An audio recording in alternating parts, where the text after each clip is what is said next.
Des menteurs. 56 ans de pouvoir. Et vous êtes là comme ça, là, sans papier, des déscolarisés, analphabétisés. 56 ans, un même patronyme, une même région, une même ethnie. Et leurs compatriotes n'ont rien. Certains n'ont même pas de CEP, même pas de BPC, pas de baccalauréat, rien que la parlotte. Avec les gros titres pompeux, les titres contrefaits. Parce que quoi? Ils sont habitués au tutorat, au protectorat. Ils sont habitués au parachutage, au honté. Ils savent qu'il n'y a pas les papiers. Il n'y a pas les papiers. Mais qui n'ont pas les papiers? Il n'y a pas les papiers, il n'y a pas les papiers, ils n'ont rien. Bisangoubi, chambla, bisangoubi. Mais qui pire le boumi, chambla, bisangoubi. Ils n'ont pas les papiers. Oh, je suis de jeu. Tu es de jeu, tu n'as pas les papiers. Tu n'as pas vu Kali Bongoni, lui-même il avait ses papiers. Attends, c'est pas là-bas. Viens. Sangoubi. Il n'y a pas les papiers. Vous voulez commander les gens. Vous allez commander des misérables. Vous pouvez me commander, moi, David Merakoma. Par quel moyen vous allez me commander? Vous ne pouvez pas. Vous ne pouvez pas me commander. C'est ça. Vous ne pouvez pas me commander. Vous ne pouvez pas. Aucun enfant de riche va parvenir à me dominer. Aucun enfant de riche. Je dis bien autant qu'ils sont. Ils peuvent rassembler tous les cerveaux de tous ces enfants de riches là. Aucun d'eux ne peut atteindre le cerveau de David Merakoma. Frapper du sol du savoir et l'onction de la faculté. L'onction de la faculté. L'onction de la faculté. Il ne peut pas.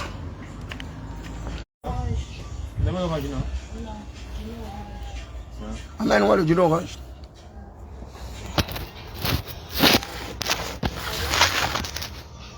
Ah non, amène 2 verres. Avec 2 verres. Je vais boire avec mon fils.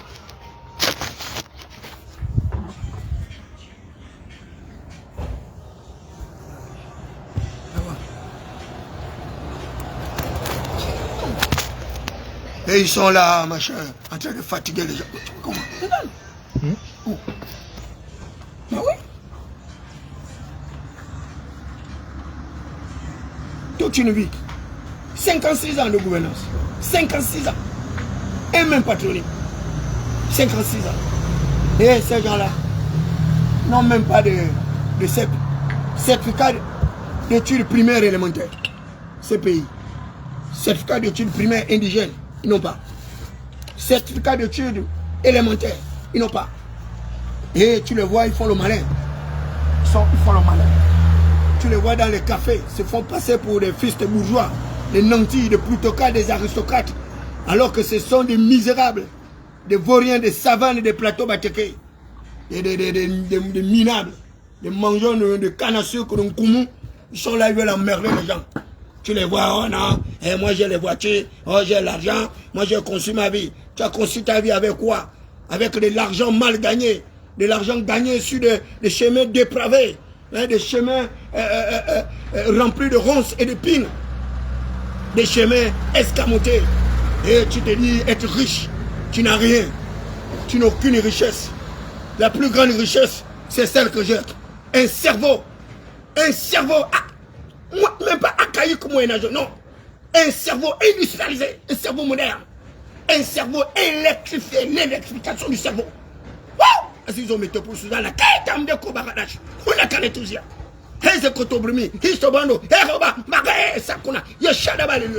Je vous dis, la campagne est finie. Vous avez le pouvoir, maintenant il faut exercer le pouvoir. Et je vais vous aider à exercer le pouvoir là, même pas la force. C'est argument contre argument. Là, j'attends le petit représentant du PDG là qu'ils ont envoyé là pour débattre avec David Merakoma. Un certain style Ndomé Togo ou quoi là, voilà les mêmes patronymes. Les mêmes patronymes Ndomé Togo, des machins, l'un des maisons, Renault bien. Une classe de vieillards politiques. Des vieillards. Une bande de vieillards qui veulent commander une jeunesse atome apathique. Ces vieillards ne peuvent pas me commander moi David Merakoma. Ces vieillards de l'ère d'une démocratie marchandise. Une démocratie marchandise. Auréolée par une jeune. Il ne peut pas. Même le cerveau de mon fils, vous ne pouvez pas l'avoir. Vous ne pouvez pas.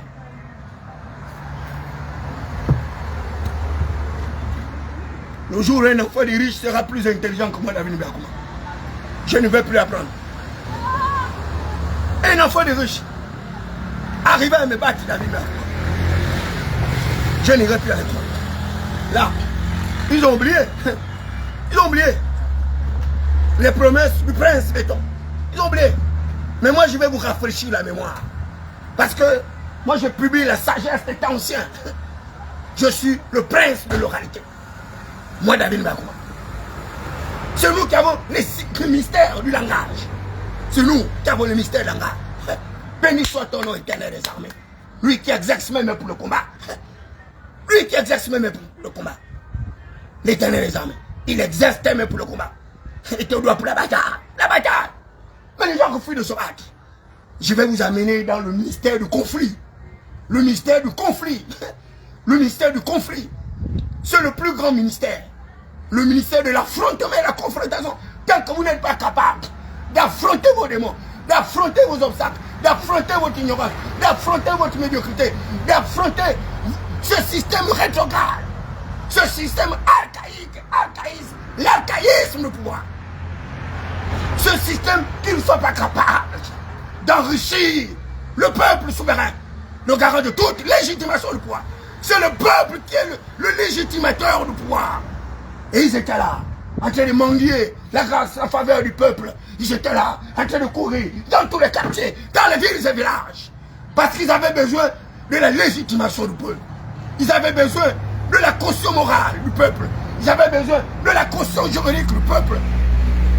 Ils avaient besoin de cette caution. Mais regardez, là où se trouve leur peuple. Le peuple qui les a élus. 94%. 94, et quelques pourcents.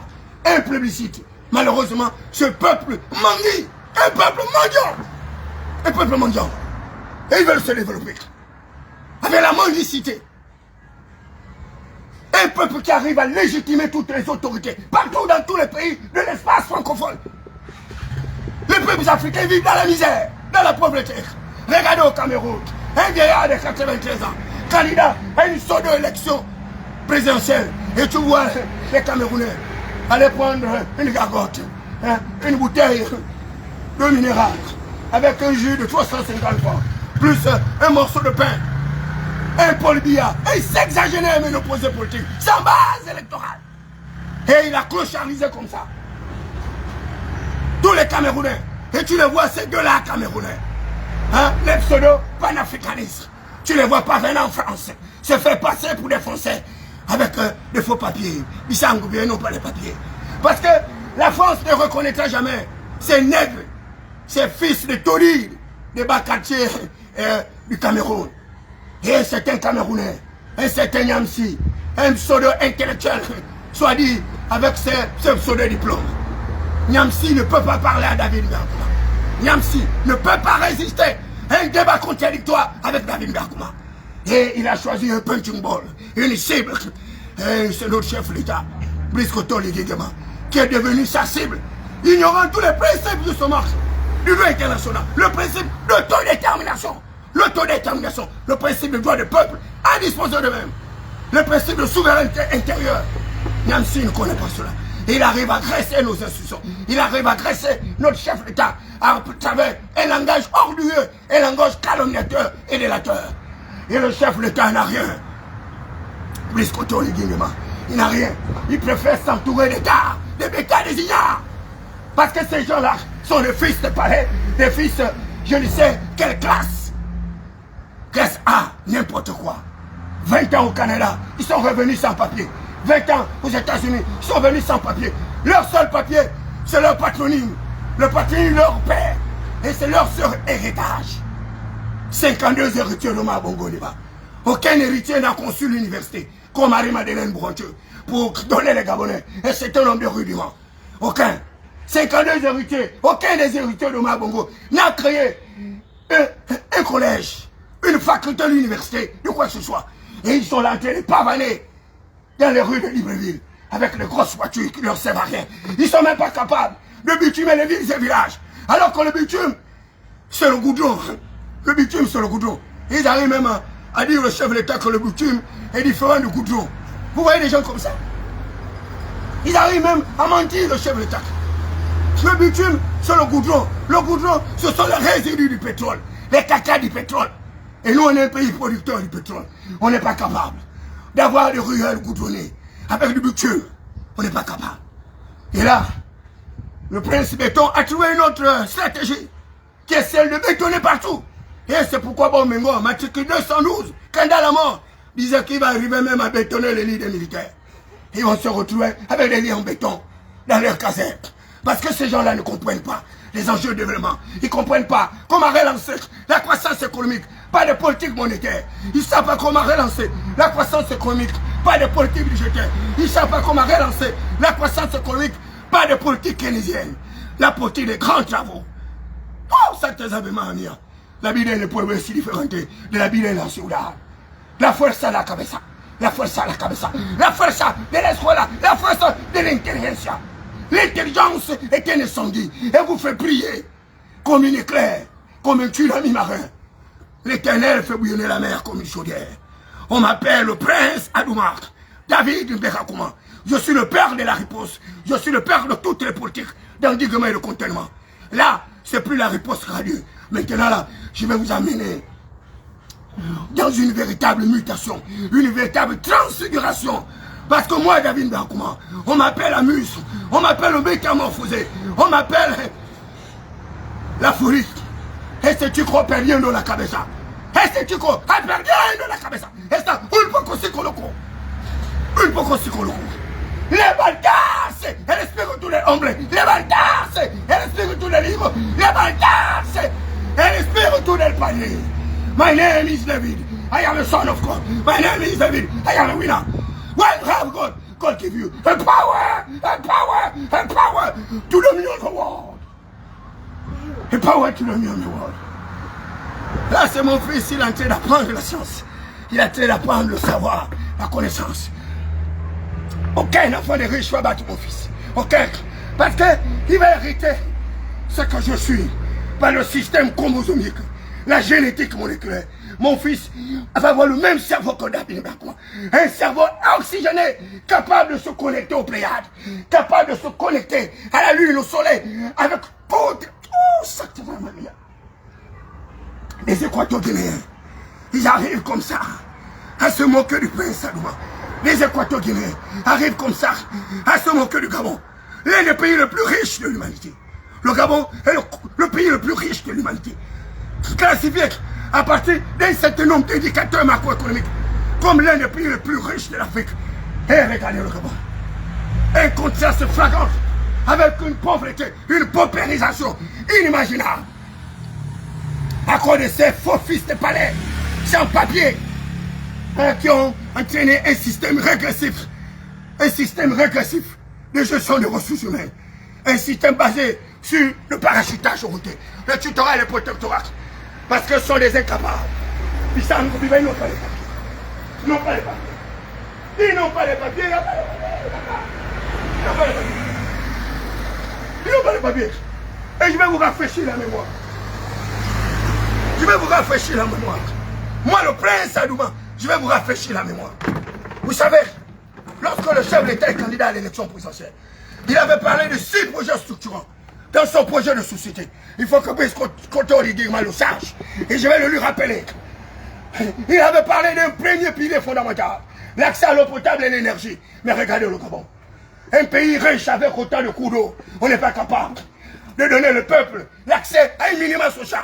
L'accès à l'eau potable est un droit fondamental. Il fait partie des objectifs de développement durable. Et les Gabonais n'ont pas l'eau potable. Ils boivent de l'eau presque empoisonnée, une eau insalubre, une eau impotable, une eau remplie de bactéries, de microbes et de virus. Et pendant ce temps, ils boivent de l'eau minérale. L'eau minérale qui vient du Maroc, de la France aux États-Unis. Ils arrivent même à préparer avec ces cubes d'eau minérale. Et pendant ce temps, les lecteurs que vous êtes, que vous avez été, que vous resterez, bande de scélérats misérables vauriens, vous arrivez à boire l'eau sale de la SCG. Parce que quoi? On a mis la SCG en situation de monopole. Et c'était Alexandre Barreau-Chambry. C'était Alexandre Barreau-Chambry, fils également de Palais. Son ancien père, président de l'Assemblée nationale, ancien député, lui-même député, ministre, au même titre que son père. une reproduction sociale des classes. Et aujourd'hui, il est vice-président de la République, chargé du gouvernement. N'importe quoi. C'est lui qui avait été l'initiateur de politiques d'endiguement, de contournement, de politiques de démantèlement des sociétés publiques, à travers ce qu'on appelait les PAS, le programme d'ajustement structurel, qui consistait en 2 engagements. Le désengagement de l'État de l'activité politique. Le désengagement de l'État de l'activité politique et les privatisations. Alors qu'ils auraient pu opter pour la restructuration. Restructurer. Les entreprises publiques n'ont pas été capables. Et ils ont mis la SCG en situation de monopole.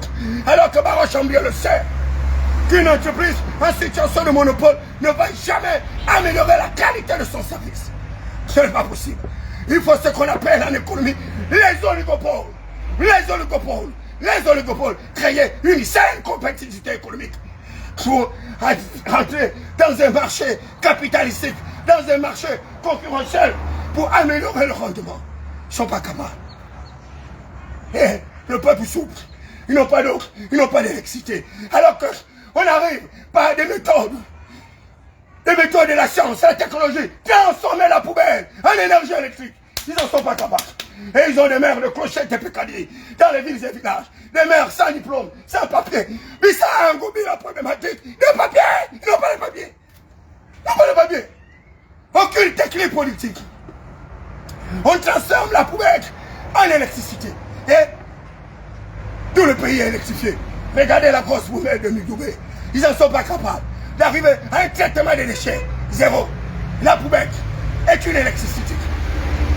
Ils ne sont pas également capables de mettre les panneaux solaires. Il est possible d'électrifier l'ensemble de nos quartiers à travers les panneaux solaires. Ils n'en sont pas capables. Ils se disent être dirigeants. Ils se disent être dirigeants. Mais vous êtes des pieds dirigeants. Parce que si vous n'êtes pas capable d'aider le peuple à avoir l'accès à des minima sociaux, c'est que vous êtes disqualifié dans la pratique de l'exercice du pouvoir. Première évaluation, la politique publique depuis ce temps liguement. Après 1 mois d'exercice du pouvoir. 0. Un système chaotique en distribution de l'électricité. C'est le chaos. La SCG est au bord de la fixie. La SCG est presque à l'agonie. Il faut faire comme David Mbakoma le préconise pour le PDG. Il faut euthanasier cette structure. Il faut la tuer, la mourir. La laisser mourir. Et pour que naisse une nouvelle structure où on va encourager la saine compétition. Ils n'en sont pas capables. Et ils ont parlé de l'entrepreneuriat de la jeunesse. N'importe quoi. Notre supercherie. L'entrepreneuriat de la jeunesse. On ne devient pas entrepreneur du jour au lendemain. L'entrepreneuriat est une culture, une instruction pédagogique. L'entrepreneuriat est un héritage. L'héritage des saints, l'entrepreneuriat. Ça n'a rien à voir. Vous, votre entrepreneuriat, c'est quoi? Vendre les beignets, vendre les torchons, vendre les os. Les Gabonais, un prince Adouma ne peut pas vendre les tomates. Jamais un prince Adouma peut vendre les tomates. Donc l'entrepreneuriat, c'est toujours pour les misérables. Alors que l'entrepreneuriat doit partir des nantis. À partir de la mise en place de politiques bancaires. La banque, à travers Claude Lima, est en surliquidité. Donc la banque a beaucoup d'argent. Mais la banque ne prête pas l'argent aux entreprises pour améliorer leur rendement, pour transformer leur appareil, leur outil de production. Et ils parlent de... Vous racontez même quoi? Vous racontez quoi? Vous racontez quoi? Les riches n'enrichissent que les riches. Vous connaissez, vous, un riche qui enrichit un pauvre? Jamais. Ce sont des capitalistes. Mais un capitaliste sauvage. Capitaliste industriel, c'est un capitaliste sauvage. Et eux-mêmes, ils disent qu'on ne prête qu'aux riches. On ne prête pas aux pauvres. Toi, tu n'as pas d'épargne. Tu as à peine un salaire minimum. Un salaire minimum garanti. De 150 000 francs. Il y a des gens qui ont payé même moins de 150 000 au Gabon. Alors qu'un pays riche comme le Gabon, on doit quitter du salaire minimum garanti SMIC en SMIC. Salaire minimum est croissant. Ce salaire doit croître selon l'activité productive. Ce salaire doit croître selon votre niveau de productivité, le rendement, la rationalisation. Maximiser les satisfactions avec le minimum de coûts. Ils n'en sont pas capables. Les banques mettent ce qu'on appelle des politiques d'encadrement des crédits. L'encadrement des crédits. L'encadrement des crédits. Des politiques restrictives des crédits. Des politiques restrictives des crédits. Ils créent des conditionnalités. Pour vous prêter de l'argent, ils vont vous demander un avalice. Yo, vous n'aurez jamais un avalice. Parce qu'un avalice, c'est quelqu'un qui vient vous avaliser. C'est comme votre caution, l'avalice. Vous ne l'aurez jamais. Parce qu'ils le savent. Qu'il n'y a personne qui va accepter de vous avaliser. Pour prendre un crédit de 20 millions à BGF. À travers leur politique d'encadrement des crédits, ils augmentent les taux d'intérêt. Le taux d'intérêt des crédits en Chine est presque de 0%. 1, 2, 3, 4%. Chez nous, les taux d'intérêt au Gabon, en banque, aussi, les 10, 15, 20%. Et les gens sont obligés d'aller s'endetter à travers des prêts par intérêt dans des microfinances. Et là-bas, c'est à hauteur de 30%. Et les Gabonais s'appauvrissent. Aucune possibilité pour eux d'avoir une épargne consistentielle, qui soit capable de financer justement leurs activités politiques. Et comment voulez-vous que ces gens s'enrichissent? Ils ne peuvent pas s'enrichir. C'est un système qui est utilisé par les riches, par les nantis. Parce que non seulement ils ne prennent pas le risque de prêter de l'argent, mais encore mieux, c'est de l'argent volé à l'État. Une bande de voleurs, ils ont volé l'argent à l'État, qu'ils ont mis dans les banques, les paradis fiscaux. Et c'est l'argent du Gabon qui sert de développement de notre pays. Et pendant ce temps, notre pays périclite. Et c'est triste, c'est dommage, c'est regrettable. Et c'est ce mercantilisme budgétaire qu'on a mis à la tête du ministère du budget, de comptes publics et autres. Un Claude Oïma. Mais vous allez vous attendre à la dureté de la réalité. Parce que Oïma va vous traquer. Et d'ailleurs, il a commencé sur le bon locatif. C'est un État qui est locataire dans son propre pays. C'est un État qui est locataire auprès des particuliers. Un État qui est locataire auprès de ces agents publics qui ont travaillé dans cet État. C'est de la manipulation. C'est de l'escroquerie. C'est le scélérat. Vous êtes des bandits. C'est des bandits. Un État qui loue 5 immeubles. Un État qui loue 5 immeubles. Le ministère des Affaires étrangères. 5 immeubles en particulier qui par le passé est venu dans un sac de foufou, un sac de farine. Et aujourd'hui, il est compté parmi les hommes les plus fortunés de tous les pays. Un expatrié avec une multiple nationalité, des binationalités, des triples nationalités. Et pendant ce temps, vous les Gabonais, vous êtes pauvres, vous êtes misérables. Parce que vous ne comprenez rien de ce qui se passe dans nos pays. Et vous n'en êtes pas capable de vous défendre.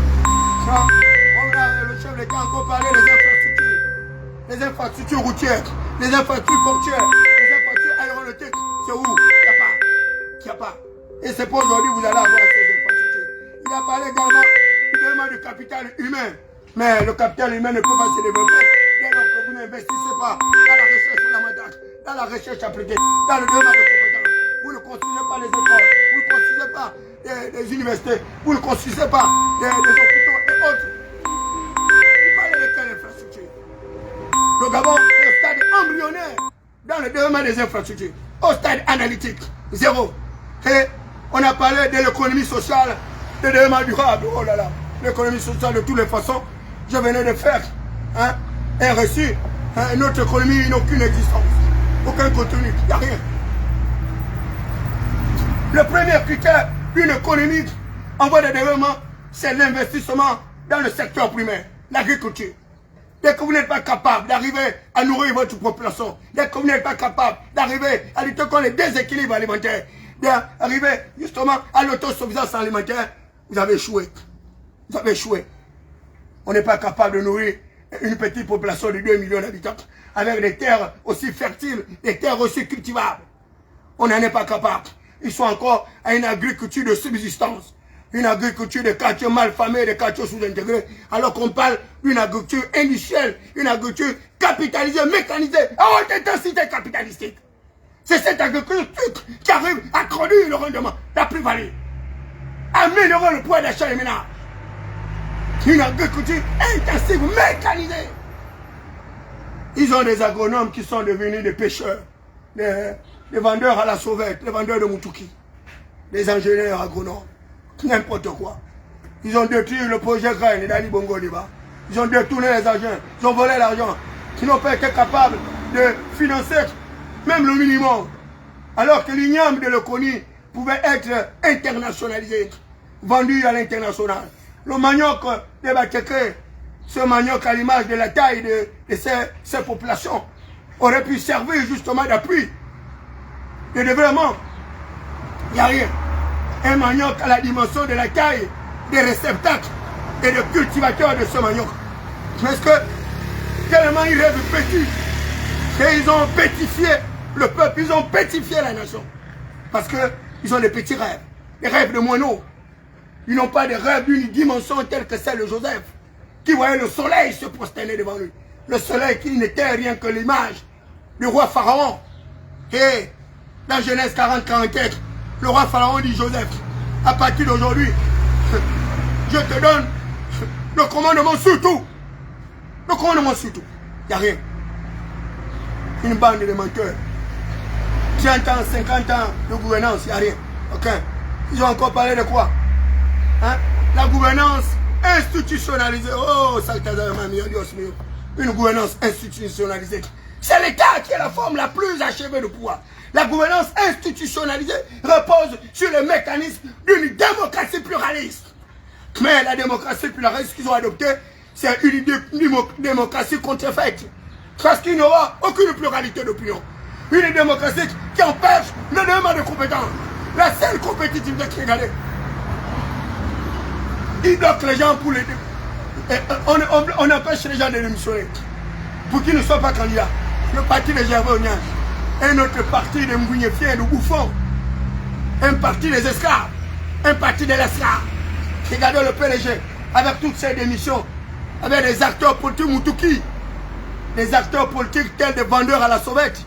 Ils sont comparables à un des conseillers du ministre du Commerce, que je ne citerai pas le nom, pour ne pas lui faire une simple publicité gratuite. Ils n'ont pas les papiers. Ils n'ont pas les papiers, tous ces gens-là n'ont pas les papiers. Aucun. Allez, je leur dis que David Mbiakoum a dit, il m'a au défi. Les chargés de mission du président, les conseillers du président, les conseillers sociaux du président, les directeurs de cabinet et autres.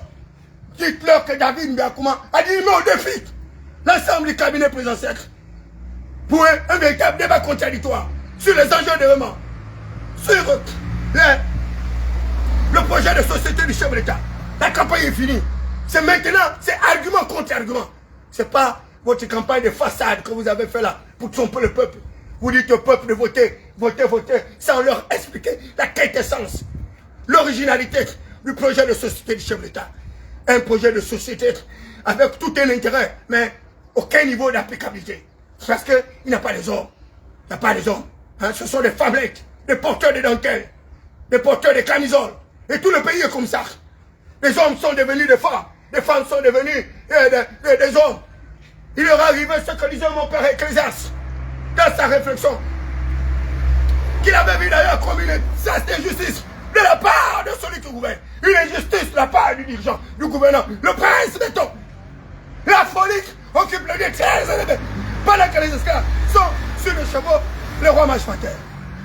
Un prince Sadouma, David Mbiakoum, je marche par terre. Alors que c'est l'esclave, ces fils de négriers arrivent à rouler dans les véhicules avec des petits cerveaux pétrifiés, des cerveaux momifiés, des cerveaux sans aucune consistance. Il n'y a rien. Des directeurs avec des niveaux de CEP, de BPC, des niveaux de 4e. Et vous voulez impulser le progrès, vous voulez impulser une dynamique de la croissance économique, zéro. C'est l'échec au bord du succès. Et vous allez continuer à galérer. Mais moi, David Mbiakoum, je ne suis pas des vôtres. Je ne suis pas des vôtres. Je ne peux pas galérer au même titre que vous. Parce que je suis un prince, Sadouma. Voilà. Et le Seigneur sait comment me nourrir. Chaque jour dans ma vie, j'ai des grâces et des faveurs. Donc, vous pouvez vous liguer contre moi. Comme vous avez toujours fait. Vous n'arriverez jamais à gagner cette bataille. C'est une bataille que vous ne gagnerez jamais.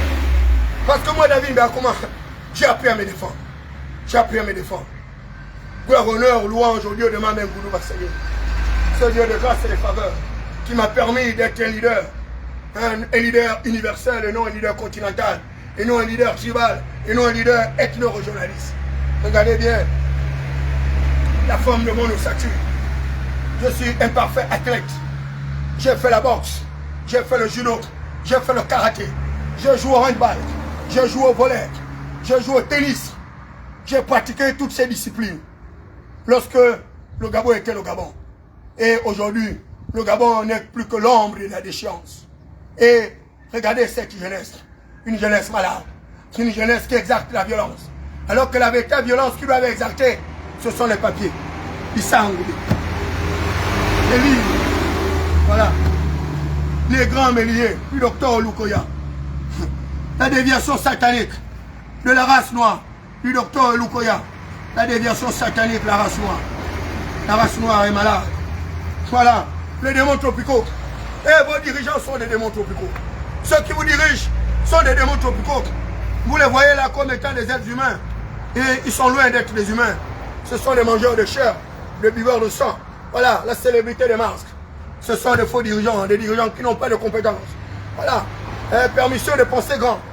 Vous savez, la grandeur est à l'image de votre génétique moléculaire. Vous ne pouvez pas être grand alors que vos parents ont été petits.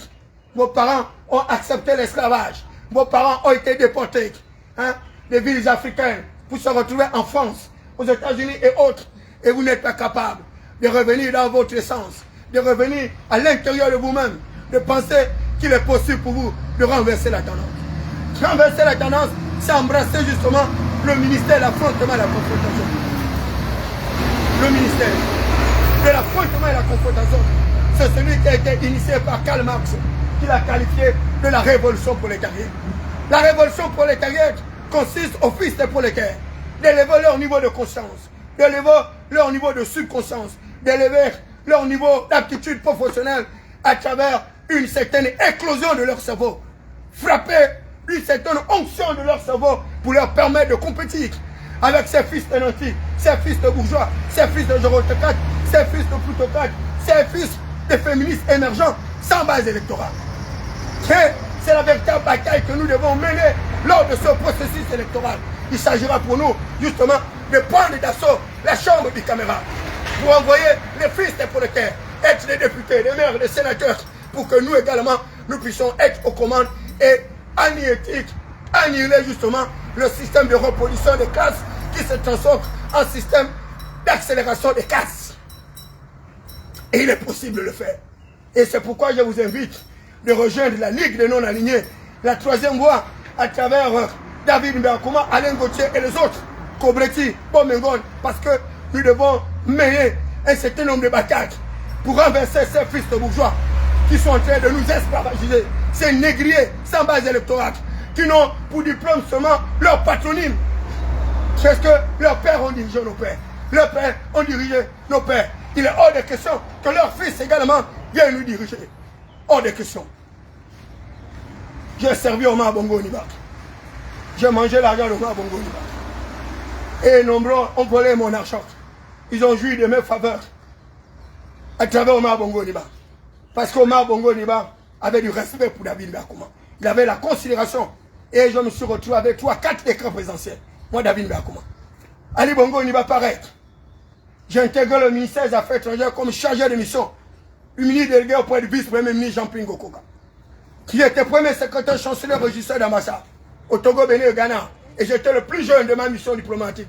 Tu vois, même de la mission de toutes nos circonscriptions électorales. J'étais le plus jeune. Et partout, lorsque j'allais représenter l'ambassadeur, on m'appelait le petit diplomate gabonais. Parce que j'étais le plus jeune. Dans la mission diplomatique gabonaise, j'étais le plus jeune. Parmi les autres missions, j'étais le plus jeune. Et l'ambassadeur de la Libye, je me dis, jeune homme, un jour tu seras ambassadeur dans ton pays. Et moi de dire à l'ambassadeur de la Libye, qu'un jour je ne serai non seulement l'ambassadeur, mais le chef de l'État de mon pays. Je serai non seulement ambassadeur, mais le chef de l'État de mon pays. Et je me forme pour cela. Et soyez-en sûrs qu'un jour David Mbeakuma sera le président de ce pays. Ça, c'est sans conteste. C'est sans conteste. Vous pouvez en être sûr. Parce que je ne mène pas les mêmes batailles.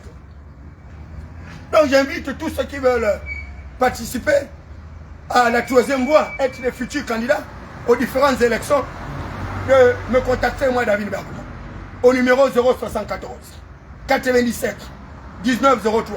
074 97 19 03. Et je vous informe que ma caution a déjà été payée par un de mes partenaires du côté de la France.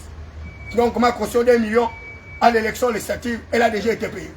Et là, j'attends mon matériel qui m'a été volé par les membres du cabinet du président et je leur ferai payer très cher ce vol-là. Parce que eux, ils ne veulent pas, le chef de l'État va payer ce matériel. Parce qu'un chef d'État ne ment pas. Un chef d'État ne ment pas. Il y a qu'au Gabon, pour vous encourager le chef d'État à ne pas respecter ses engagements. La parole d'un chef d'État est une loi, un décret, a un caractère exécutoire. Le chef d'État ne peut pas m'avoir reçu au palais, et puis ses collaborateurs me volent. Ils volent mon argent, ils volent ma voiture, ils volent ma nomination. Et il est là, il ne fait rien. Il y a le principe de subordination hiérarchique. En Guinée équatoriale, les collaborateurs du chef d'État m'auraient volé comme ça, ils auraient la tête coupée. Il n'y a qu'au Gabon, oublie ce que Ligingema encourage ses collaborateurs de voler les gens. Et ça ne marchera pas avec moi. Tout ce que vous m'avez volé, vous allez le rembourser. Avec des intérêts. Et ça, prenez dessus.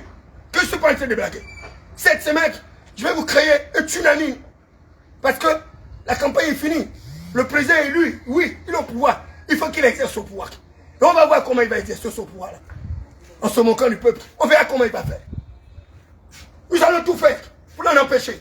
Tant que le chef de l'État actuel ne respecte pas ses engagements contenus dans son projet de société, ça ne marchera pas. C'est là, l'accès à l'eau potable, l'accès à l'énergie électrique, c'est zéro. Les Gabonais n'ont pas l'eau, n'ont pas le courant. Zéro. Là, ma veste n'a même pas été repassée. Parce que la SCA a coupé le courant. Le congélateur des gens, les denrées, gaspillés. Et aucune justice. C'est un état d'impunité comme à l'époque d'Ali Bongo Ndimba. Et c'est devenu même pire. C'est devenu pire qu'avant. On ne peut pas avoir élu le chef d'État pour qu'il reproduise le même système qu'Ali Bongo Ndimba. Ça ne marchera pas.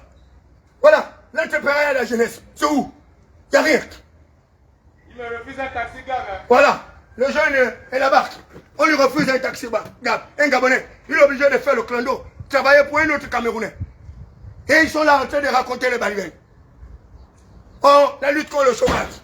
Vous luttez contre le chômage en excluant les leaders des quartiers sous-intégrés. Parce que quoi? Il n'y a que vous qui devez manger dans ce pays-là. Le Gabon, c'est seulement le Gabon des riches, des nantis. Et quand vous avez besoin du peuple, vous vous retrouvez dans les quartiers malfamés, on dit les margouillards pour commander les voies. Et une fois élu, vous les abandonnez. Ça ne marchera pas. L'entrepreneur, les infrastructures, le capital humain, n'importe quoi. Rien que la parlotte. Du mensonge. Vous pouvez couper, laissez-moi ces margouillards là. Les gens